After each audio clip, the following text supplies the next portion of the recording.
अगर पैसा प्रिंट करने की मशीन इंडिया के पास ही है तो कितना है पैसा प्रिंट कर लो बैंचो।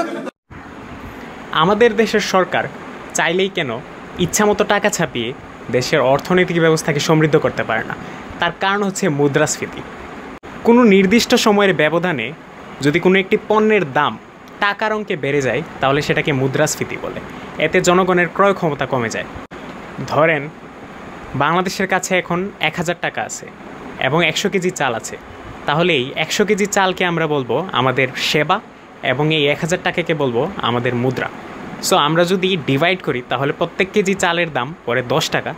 তার মানে হচ্ছে আমরা 10 টাকায় 1 কেজি চাল কিনতে পারবো।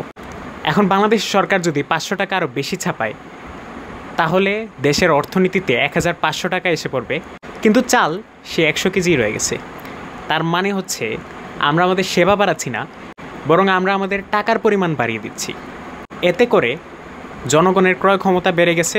এখন আমাদের দেশের সরকার যদি 500 টাকা আরও বেশি ছাপায় তাহলে আমাদের দেশের অর্থনীতিতে 1500 টাকা এসে যাবে, কিন্তু চালের পরিমাণ সেই 100 কেজি রয়ে গেছে।